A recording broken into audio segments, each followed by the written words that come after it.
Olá, bem-vindos ao Leila Richas Mais 60, este canal feito para você que, como eu, tem mais de 60 anos e quer levar a vida com mais alegria, mais saúde, mais bem-estar, mais diversão e arte.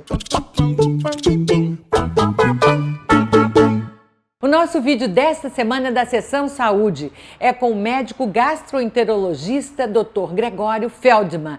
Ele vai nos falar sobre que cuidados devemos ter para proteger o nosso sistema digestivo das doenças mais comuns, de estilo de vida, alimentação. Vai falar também dos exames mais importantes, quando devem ser feitos e com que periodicidade. Preste bastante atenção porque ele dá dicas ótimas para a nossa saúde. Vamos ver. Gregório Feldman, você é um renomado gastroenterologista e um super especialista em endoscopia e colonoscopia. Nós vamos falar de tudo isso hoje, mas antes eu queria que você falasse para a gente assim, em linhas gerais, sobre tudo que compreende o aparelho digestivo, para a gente daí poder acompanhar bem a entrevista e todas as informações que você vai nos dar. Então, Leila, como especialista nessa área do aparelho digestivo, né, eu trabalho muito com a prevenção da doença, né? E o aparelho digestivo, talvez o nosso público não saiba, é um dos mais longos que nós temos. Tem 8 metros desde a boca, atravessando o esôfago, o estômago, duodeno. 8 metros é bastante. Metros de extensão. De extensão, porque tem o intestino também todo que porque ele é todo enrolado. Todo o aparelho é meio enroladinho. Eu tenho aqui um diagrama que mostra que aqui é o esôfago, aqui é o estômago, duodeno, e depois começa, só de intestino delgado, nós temos 7 metros. E depois vem o intestino grosso, que tem mais 1,20 m, 1,30 m. Então, somando tudo, dá mais ou menos 8 metros. Aí vem o quê? Reto aqui? Reto e ânus. Então, é um aparelho longo que as pessoas acham que eu tenho um problema de intestino, acham que é só o estômago. Não é. Tem muito mais. Pode ter um problema do duodeno. Esôfago, duodeno. Muito né? amplo, Porque muito as amplo. Pessoas pensam muito Exatamente. que o aparelho digestivo é estômago e tem mais. Assim. Exatamente. Tem mais agora. Então, a nossa área de atuação, né, eu foco muito na prevenção das doenças. Porque eu acho que o que é, como é o teu mote, né, a qualidade de vida após determinada faixa etária, né, dos 50, 60 anos, e como a pessoa pode envelhecer com qualidade de vida. Exatamente. E o aparelho digestivo, eu não ouço conversarem muito sobre isso. Eu ouço muito assim, Gregório, assim, eu não tomo remédio para dormir porque pode me dar Alzheimer, eu procuro ler muito, faço palavras cruzadas, faço exercício de memória para manter a memória. Eu caminho, cuido do colesterol, que é para não ter um problema cardíaco, problema do coração, ou faço alongamento, faço pilates para não ter um problema assim nos músculos, para não ter uma tendinite, para não ter bursite. Agora, o que a gente tem que fazer assim de prevenção para o aparelho digestivo? O corpo humano, ele é composto de vários sistemas. Tem o aparelho circulatório, o aparelho urinário, o aparelho neurológico, quer dizer, o sistema neurológico, mas é integrado, tudo faz parte do ser humano, como uma máquina perfeita, né? E o aparelho digestivo, ele tem um foco muito importante, porque no mundo moderno, de altos estresses, como a gente tem na vida do dia a dia, a gente tem estresse de trabalho, estresse da cidade violenta, estresse de família, estresse de vários fatores, e que o sistema digestivo é uma válvula de escape, ou seja, não diria uma válvula de escape, mas um para-raio. O estresse pode afetar qualquer sistema nosso, o organismo como um todo. Mas cada um, não é que ele elege, O próprio organismo elege um para-raio. Então, algumas pessoas têm o coração como para-raio. Então, tem doenças cardíacas que são afetadas. Outras têm articulações, outras têm asma. Isso tudo causado por agentes externos. Então, algumas pessoas, a grande parte talvez, tenha o aparelho digestivo como para-raio, ou seja, absorve aquele impacto do meio ambiente. Mas as doenças do aparelho digestivo não só são ambientais, ela é um conjunto de genética. Hoje em dia estuda-se a epigenética, que é como o meio ambiente atua na genética. Ou seja, você nasce com alguns genes que vai ter um problema de estômago. Isso já está já está determinado lá no desenho que você do meu vai DNA. Ter, exatamente. Mas existem alguns fatores ambientais que atuam sobre essa sua genética. Um exemplo bem prático: carne vermelha. A carne vermelha sabe que a digestão da carne vermelha é muito mais lenta do que da carne branca. Então, quem come carne branca, ao invés de comer carne vermelha, vai ter uma digestão muito mais fácil e vai ter menos problemas.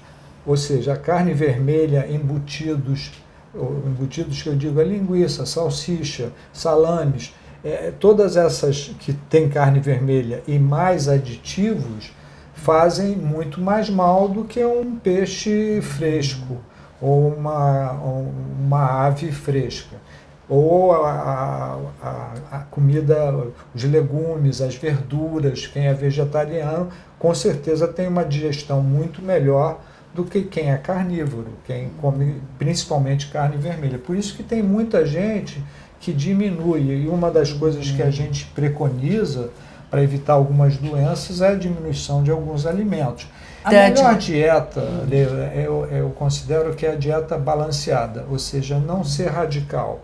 Ou seja, você tentar fazer um prato colorido naturalmente. Então você pega vegetal, pega beterraba, tomate, um pouco de milho, um pouco de brócolis, que é excelente para o intestino. E carne vermelha realmente, para mim, e os embutidos são, você vai contra a ideia. É ótimo, todo mundo adora. É gostoso, não sei o quê, mas faz mal. Exatamente, tudo que é em excesso faz mal, tudo. Pessoas que têm uma ideia que a dieta radical vai fazer melhor do que uma dieta equilibrada, óbvio que não, né? Então, se você puder fazer realmente um balanço, e se tiver uma supervisão de uma nutricionista, em determinados casos você precisa, porque, por exemplo, o divertículo ele é uma fraqueza da musculatura do intestino grosso, pode ter de outro, pode ter do duodeno, do intestino delgado, mas é mais comum no intestino grosso. É um envelhecimento, como as pessoas envelhecem a pele, o intestino também envelhece. Então se você cortar um queijo suíço, você vai ver uns buraquinhos. No queijo suíço você vê, está cheio de buraquinho. Esse retrato que eu gosto de fazer analogia é o que você encontra no intestino por dentro, obviamente por dentro. Quando você faz uma colonoscopia, que é a imagem interna do intestino, você vê os divertículos. O fato de ter o divertículo não quer dizer muita coisa. Pode não acontecer nada. Entendi. Se você tem uma dieta adequada, você pode não ter problema. Mas então, boa alimentação é muito, não é? Muito Nesse caso é muito. Então, agora vamos falar só de intestino, nesse momento. Existe uma alimentação ideal para intestino? Como eu falei anteriormente, o ideal para uma alimentação saudável é uma dieta equilibrada. Você pode comer um pouco de cada coisa, com certos horários. Disciplinar, como a gente faz disciplina em várias atividades, a alimentação tem que ser mais ou menos disciplinada. Porque, por exemplo, você tem que ter um horário de tomar o café. É importante o horário? É fundamental, porque aí você educa seu intestino. Então você toma um café, digamos, uma alimentação importante, que é o café da manhã, não é um cafezinho, é um café da manhã com fruta, com cereais, com granola, com iogurte, ou um queijo branco, uma torrada. Então esse é um café, é uma refeição importante, que é aquela que você inicia o dia. E aí tem gente que toma um cafezinho e vai embora, fica o dia inteiro, só vai jantar. Ruim isso para o organismo. Quer dizer, aí come muito à noite, então fica um período praticamente de jejum de 12 horas. Tem muita gente que faz isso. E a gente deve se alimentar, doutor Gregório, de quanto em quanto tempo? Tem que ter o café da manhã, um snack, que é um pequeno lanchinho lanche antes do almoço, um almoço saudável, não em grande quantidade, você está no meio do dia, então uma salada, uma proteína, um peixe ou um franguinho grelhado, ou uma carne magra, bem, e aí evitar assim uma sobremesa, e entre o almoço e o jantar, se puder comer uma barrinha, alguma coisinha, uma fruta, para não chegar em casa com aquela fome desesperada, senão a tendência é você comer com muito volume. E aí você vai dormir de estômago cheio, que não é nada bom, nem para dormir, nem para o intestino, que obviamente vai sofrer com isso. O fracionamento em 5 refeições é que e nem sempre é possível fazer, porque as pessoas estão muito envolvidas no trabalho. Um motorista de ônibus ou um chofer, ele às vezes não consegue ter um horário de almoço certinho. Então, isso é um dos problemas que a gente tenta administrar, não é fácil. Dr. Feldman, sedentarismo também é um fator de risco para o sistema digestivo? A atividade física, ela é muito importante para todos os órgãos, e no aparelho digestivo ela é fundamental, porque a atividade física ela funciona como um estimulante do intestino. Então ela ajuda a pessoa a ter um momento de ir ao banheiro, uma evacuação praticamente diária. E a mulher sofre muito com isso, porque a mulher tem uma tendência à constipação. A mulher tem mais prisão de ventre do que o homem? Com certeza, porque a mulher... São os hormônios? É um conjunto. Uma das coisas que eu acho que influencia muito nesse hábito da mulher de não ir ao banheiro é porque para o homem é mais fácil ir ao banheiro. Para a mulher, ela requer um cuidado muito maior. Então, a mulher não vai em qualquer banheiro. Então, ela, quando viaja, ou está num avião, para ela é muito ruim. O homem vai em qualquer lugar, é muito mais fácil. A mulher, já desde criança, ela já é acostumada a ir no próprio banheiro. Quando ela muda, às vezes ela muda no próprio hotel, ela já não consegue, essa mudança já altera a motilidade intestinal. Não tem nada a ver com subir a serra, ou ir para a praia, ou mudou de cidade. Mudou o ambiente, a mulher é mais sensível a essas mudanças. Com certeza. Né? Outra coisa que eu queria lhe perguntar, Dr. Feldman, é sobre a úlcera. Porque antigamente se falava muito em úlcera, depois parece que ficou fora de moda. Eu vou tentar te explicar, porque eu vivenciei bastante isso. Então, eu sou formado há 40 anos, então, naquela época, você via muito a úlcera gástrica, a úlcera duodenal, e eu tenho um exemplo muito engraçado, que as medicações começaram a melhorar, isso houve uma mudança total. Então, a úlcera e o câncer também, o câncer de estômago e a úlcera gástrica e duodenal, elas eram altíssimas na década de 70. A incidência mesmo. Altíssima na década de 70. Então, elas tiveram um declínio a partir da década de 70 até 80, 90. A partir dos anos 80, 90, diminuiu assintosamente, graças a Deus, o número de doenças de úlcera e de câncer gástrico também. Quer dizer, graças às pesquisas houve um grande científicas. Um grande fator. Primeiro, foram as medicações novas, anti-ulcerosas, que substituíram os antiácidos antigos, Alka-Seltzer e sal de fruta eno, que as pessoas achavam que estavam melhorando e não sabiam de nada. A endoscopia também ajudou muito, porque nessa mesma ocasião, surgiu a endoscopia, que era muito difícil. Naquela época só tinha radiografia, era raio-x. Então a pessoa que tinha uma úlcera tinha que fazer um contraste. E hoje em dia você faz uma endoscopia em 15 minutos. E no contraste se demorava 1 hora para fazer, era um exame bastante trabalhoso e não tão resolutivo como a endoscopia, porque ela, além de fazer o diagnóstico, ela trata também. Por exemplo, um sangramento de úlcera, você com endoscópio, você fulgura o sangramento, estanca o sangramento Agora, não sabia que úlcera era provocada por uma bactéria, não é? Exatamente. Ainda... Então, o que aconteceu simultaneamente? Você tocou num ponto excepcional. Nessa ocasião que surgiram as novas medicações, uma dupla australiana de pesquisadores, eles estavam procurando alguma coisa que tivesse relação com gastrite, com úlcera e, posteriormente, com câncer de estômago. E esses dois pesquisadores médicos, na Austrália, em Sydney, eles desconfiaram de uma bactéria, não tinham úlcera, eles não tinham úlcera, nem gastrite. Eles isolaram essa bactéria no laboratório e engoliram a bactéria. Os dois tiveram úlcera, os dois, esses dois pesquisadores. Aquilo, na época, houve assim um reboliço na classe médica, mas os médicos não deram muita importância para isso. Mas os laboratórios acreditaram neles. Então, à medida que o tempo passou, foi-se pesquisando e descobriu-se que era o Helicobacter pylori, que esses pesquisadores australianos descobriram. E, com o tempo, eles viram que, tratando essa bactéria, as úlceras também elas sumiam. Não progrediam? Não, elas sumiam, elas regrediam. Então, eles começaram a tratar essa bactéria com antibiótico e eles ganharam um prêmio Nobel.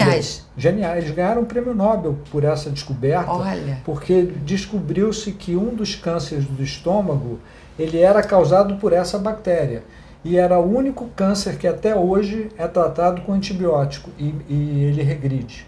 Então eles ganharam o prêmio Nobel, foi assim uma revolução. Ganharam o prêmio Nobel, se não me engano, no início de 2000 e pouco. A gente falou da úlcera que desapareceu e o refluxo, que eu não tinha nunca ouvido falar quando era criança e de repente todo mundo tem refluxo. Exatamente, porque diminuiu muito, nós estamos falando do aparelho digestivo alto, esôfago, estômago e duodeno. Então, focando nesse aparelho alto, como as úlceras diminuíram, as doenças desse século, desse milênio, corroboradas pela obesidade, sedentarismo, o estresse também.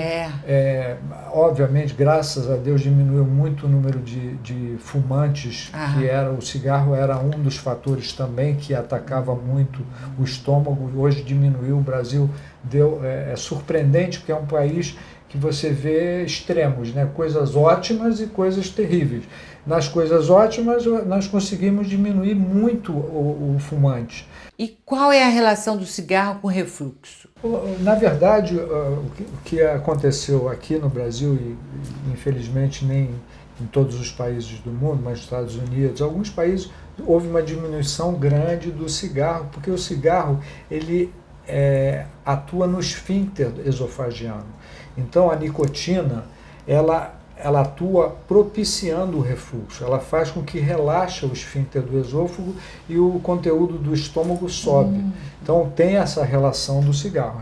Uma dos tratamentos para diminuir o refluxo é a diminuição do cigarro.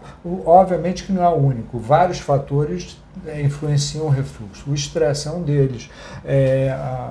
Por exemplo, a pessoa comer em grande quantidade, volume e deitar logo depois, obviamente por questões mecânicas, vai haver um refluxo do conteúdo do estômago para dentro do esôfago, causando problemas no esôfago, né?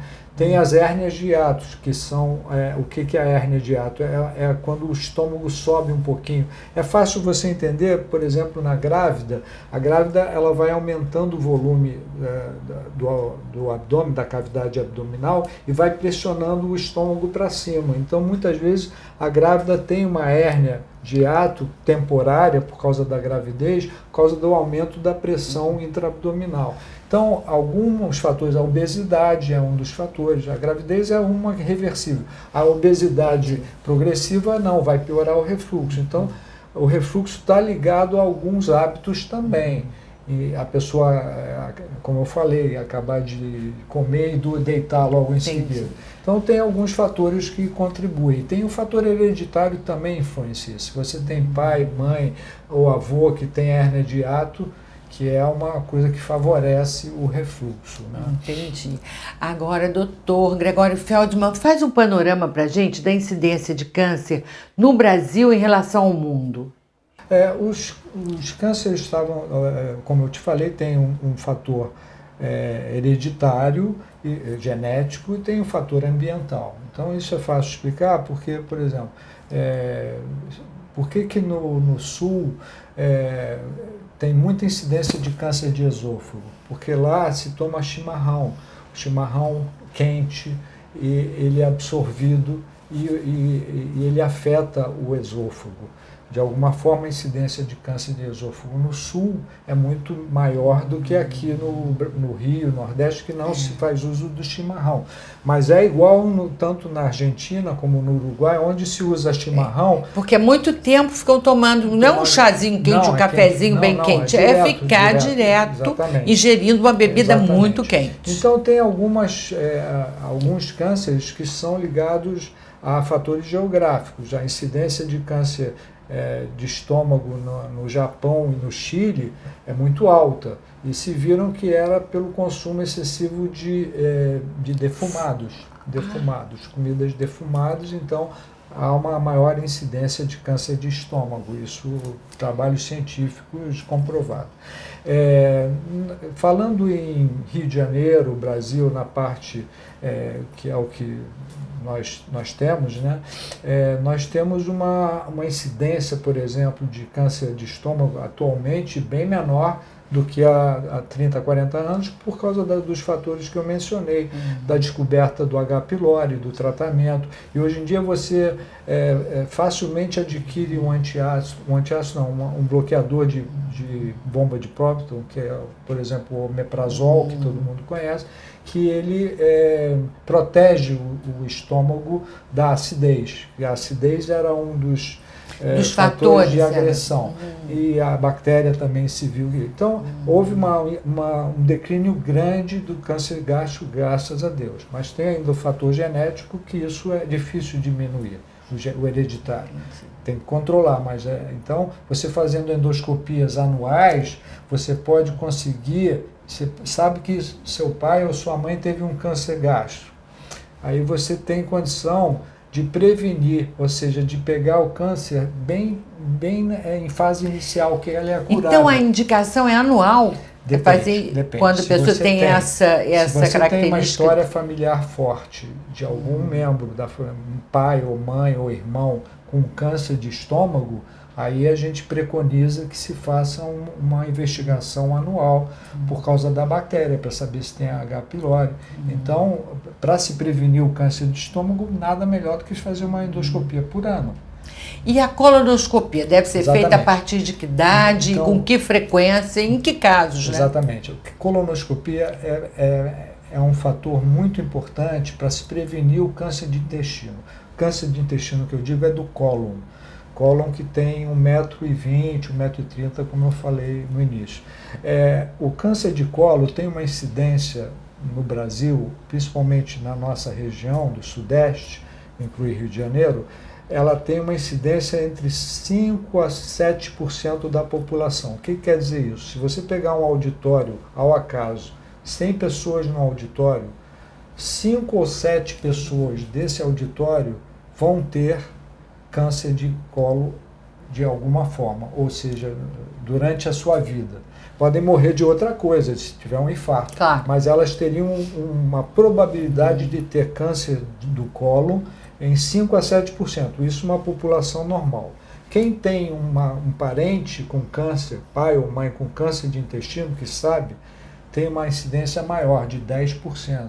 Ou seja, se tem um pai ou uma mãe que teve câncer de intestino, a tua chance de ter um câncer vai ser de 10%, ou seja, altíssimo. Quer dizer, a população geral 5 a 7%, então se morre muita gente ainda. Ainda morre-se muito de câncer no intestino. Porque são diagnosticados tardiamente. Porque se você faz uma colonoscopia e encontra um pólipo, o que é um pólipo? Pólipo é uma verruga. Como tem verruga na pele, tem verruga no intestino. Eu chamo de verruga para ilustrar. Mas é uma formaçãozinha elevada. E aquilo no intestino ninguém vê. Se é na pele, você olha, você está com uma manchinha, vai ver isso tal. No intestino não. Se você não faz a colonoscopia nem a endoscopia, você não vai saber se tem aquela verruga. Agora, fazendo a colonoscopia e ver a verruga, se você tira essa verruga, você preveniu um câncer, porque essa verruga pode num dia virar um câncer. Virar um câncer. A partir de que idade, então deve-se fazer a colonoscopia? O câncer de colo, ele incide igual no homem e na mulher. Então a gente preconiza que tanto o homem como na mulher, que não tenha história familiar nenhuma de câncer se tiver, é outra história, mas sem história familiar de câncer de intestino, se preconiza fazer a partir dos 50 anos. E com que frequência? Exatamente. A frequência, se você faz a colonoscopia aos 50 anos e não deu nada, você pode repetir em 5 anos, de 5 em 5 anos. Até uma determinada faixa etária, óbvio. Não vai ficar fazendo prevenção acima dos 80 anos. Por que há tanta resistência das pessoas a fazer a colonoscopia? É um exame muito demorado? É desagradável? Não é. Hoje em dia está muito mais fácil, porque você faz sedado, você está dormindo. O que chateia um pouco é o preparo, porque você tem que fazer uma limpeza do intestino. O que as pessoas reclamam não é do exame em si, porque elas não sentem o exame. O exame a pessoa está dormindo, ela faz com anestesia. É um exame que dura, em média, 30, 40 minutos.